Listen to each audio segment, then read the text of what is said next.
Egypt had survived 9 devastating plagues, but Pharaoh still refused to let God's people go. Now Moses stood before him with one final warning. One final plague was coming. At midnight, the firstborn of Egypt would die. From Pharaoh's palace to the house of the servant, a great cry would rise across the land. But Israel would be different. While Egypt faced judgment, God would protect his people. The final confrontation had arrived. Pharaoh's power was about to collapse. Israel's freedom was near, and the darkness of midnight was approaching. This was the final warning before the Exodus. Egypt had seen darkness. Egypt had seen rivers turn to blood. It had seen frogs cover the land, insects swarm through homes, livestock collapse, disease spread, hail fall from the heavens, and locusts consume what remained. Then came a darkness so deep that the Egyptians could not see one another. Again and again, Moses had stood before Pharaoh. Again and again, the command had remained the same: let my people go. But Pharaoh refused. His heart remained hardened, and every refusal brought Egypt closer to something far more terrible than anything it had experienced before. Now the story had reached its final warning. Moses stood in the land of Egypt, knowing that only one plague remained, one final plague. And after that, everything would change. The Lord spoke to Moses and revealed what was coming. Then I will yet bring one plague on Pharaoh and on Egypt. Only one. The words must have carried enormous weight. Egypt had already witnessed 9 devastating signs, but the final plague would not simply damage crops. It would not merely strike animals. It would reach into the homes of Egypt. It would touch the firstborn. And when that final judgment came, Pharaoh would finally release Israel. Not reluctantly, not temporarily, not with another promise that could later be broken. This time, Pharaoh would drive them out altogether. The long confrontation between God and Pharaoh was reaching its climax. For generations, the Israelites had lived under oppression. They had worked under the burden of slavery. Their labor had strengthened the Egyptian economy.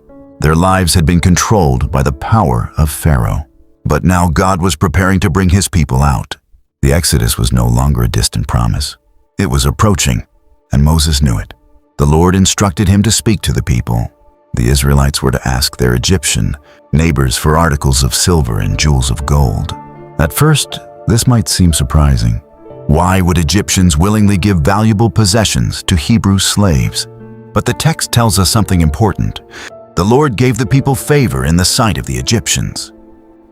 The God who had brought judgment upon Egypt was also moving hearts. The Israelites were no longer viewed simply as powerless slaves. Something had changed. Fear of the God of Israel had spread throughout Egypt. The Egyptians had witnessed the wonders. They had seen the power behind Moses and Aaron. They had seen that the God of Israel was not like the gods of Egypt. And now, as the final plague approached, the people of Israel received favor. Silver, gold, valuable possessions. The people who had spent generations laboring without freedom were preparing to leave. But the story does not only focus on the Israelites. It also tells us about Moses. Moses had become very great in the land of Egypt, not because he had sought fame, not because he had built an army, not because he had claimed the throne. His greatness came from the God who had sent him. Even Pharaoh's servants recognized it. The Egyptian people recognized it. Moses, once a man who had fled Egypt as a fugitive, now stood before the most powerful ruler in the land, and he carried a message that Pharaoh could not silence. But there was still one final warning, and this warning was unlike the others. Moses declared that around midnight, the Lord would go out into the midst of Egypt. Midnight, a time when cities would normally be quiet, a time when families would be sleeping, a time when the darkness would hide what was happening. But this midnight would not be ordinary. It would become one of the darkest moments in the history of Egypt. Moses announced that every firstborn in the land of Egypt would die, from the firstborn of Pharaoh, sitting upon his throne, to the firstborn of the servant girl working behind the mill. Even the firstborn of animals would be affected. The judgment would reach across the social structure of Egypt. Pharaoh's household, servants, the lowest levels of society. No position could protect anyone. No wealth could prevent it. No human authority could stop it. The coming plague would demonstrate that the God of Israel stood above Pharaoh himself, For generations, Pharaoh had represented the highest authority in Egypt. His word could command armies. His word could determine the lives of slaves. His throne represented the power of the kingdom. But now, Moses announced that even Pharaoh's firstborn would not be beyond God's judgment. The message was devastating, and the result would be something Egypt had never experienced before. There would be a great cry throughout the land, not an ordinary cry, not the sound of one family mourning, not the grief of one city. A cry would rise across the entire nation, a cry unlike anything before it. Imagine Egypt at midnight, the streets dark, homes quiet, families unaware that the final judgment had arrived. Then suddenly, grief would spread from house to house. The palace would not be spared. The homes of servants would not be spared. The entire land would know that something extraordinary had happened. But then the contrast becomes even more powerful. While Egypt would experience mourning, Israel would be protected. Moses declared that against the children of Israel, not even a dog would move its tongue. There would be a difference, a clear distinction. Egypt and Israel would not experience the night in the same way. The Egyptians would know judgment. Israel would know deliverance.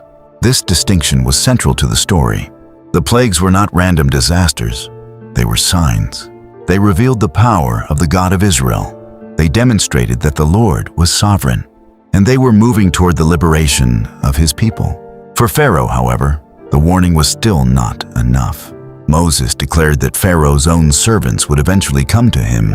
They would bow before Moses, and they would say, "You and all the people that follow you, get out." The ruler, who had repeatedly commanded Israel to remain, would eventually face the opposite. Command from his own servants: leave, go, get out. The people he had controlled would be released. The nation he had oppressed would depart. The empire that had held Israel captive would watch them walk away. But Moses had not yet finished. He declared, "After that I will go out." And then something dramatic happened. Moses went out from Pharaoh in flaming anger. This was not a casual departure. The confrontation had reached its breaking point. Moses had delivered warning after warning. He had watched Pharaoh promise and then change his mind. He had watched Egypt suffer while Pharaoh continued to resist. He had carried God's message faithfully. And now Moses left Pharaoh. The door was closing on their final confrontation, but there was still something mysterious happening behind the scenes. The Lord told Moses that Pharaoh would not listen, even after all the signs, even after all the warnings, even after the devastation Egypt had already experienced. Pharaoh's heart would remain hardened. Why? So that God's wonders would be multiplied throughout the land of Egypt. The story was bigger than Pharaoh's personal decision. God was revealing his power. Every plague had become another testimony. Every refusal had become another stage in the unfolding story. Egypt was learning that Pharaoh was not the ultimate authority. Israel was learning that their God had not forgotten them, and future generations would remember these events. The Lord had told Moses earlier that the signs would be remembered and told to sons and grandsons. This was not merely about one generation. It was about a story that would be passed down. A story of slavery, a story of judgment, a story of deliverance, a story of God's power, a story that would shape the identity of Israel for generations. But before the final plague arrived, there was a strange silence. Moses had delivered the warning. Pharaoh had refused. Moses had left, and Egypt remained standing. The palace still stood. The cities were still there. The people were still living their ordinary lives. But the nation was no longer the same. 9 plagues had already changed Egypt, and now the 10th was approaching. The final warning had been spoken. The clock was moving toward midnight. The firstborn were unaware of what was coming. Families were preparing for another night. But history was moving toward one of its most dramatic moments. The God of Israel had announced judgment, and his word would not fail. For Pharaoh, this was the final confrontation. For Moses, it was the final step. Before freedom, for Israel, deliverance was closer than ever. But there was one more thing they needed to understand. The Exodus would not happen because Pharaoh suddenly became compassionate. It would not happen because Egypt decided that slavery was wrong. It would happen because God himself was intervening. The Israelites had waited for generations. They had cried out. They had suffered. They had watched their children grow under oppression. They had seen Pharaoh's power, but now they were about to see a greater power. The power of the God who had heard their cries. The power of the God who had remembered his covenant. The power of the God who had called Moses. And the power of the God who had repeatedly told Pharaoh, "Let my people go." Pharaoh had said no, again and again, but there was a limit to his resistance. The final plague would break the strength of Egypt, and the morning after that terrible night would begin a new chapter. Israel would no longer simply be a population of slaves inside Egypt. They would be a people on the road to freedom. The final moments before the Exodus were approaching, and Exodus chapter 11 leaves us standing at the edge of that moment. Moses had delivered the warning. The people had received favor. Silver and gold were being gathered. Pharaoh's servants were beginning to recognize Moses' authority, and the final judgment had been announced. Midnight was coming. The firstborn of Egypt would die. A great cry would rise through the land. But Israel would experience a distinction.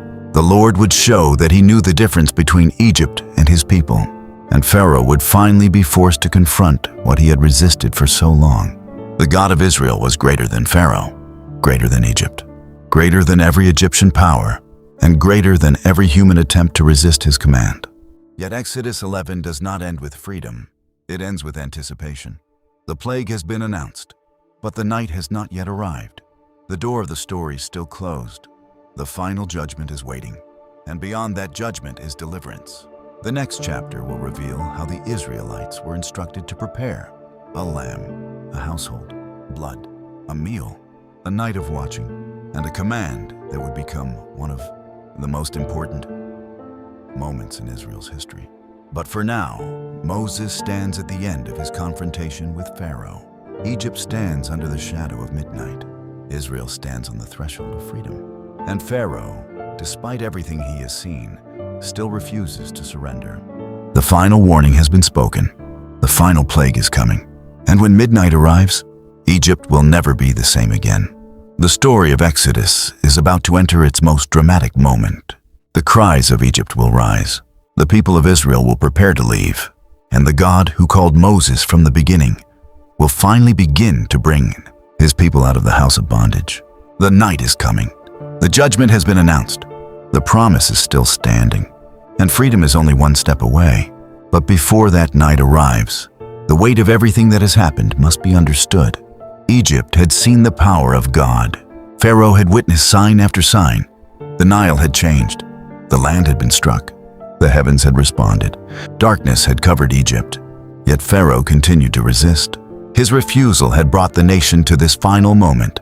Now there would be no more ordinary warnings, no more negotiations, no more temporary promises. The final plague had been announced.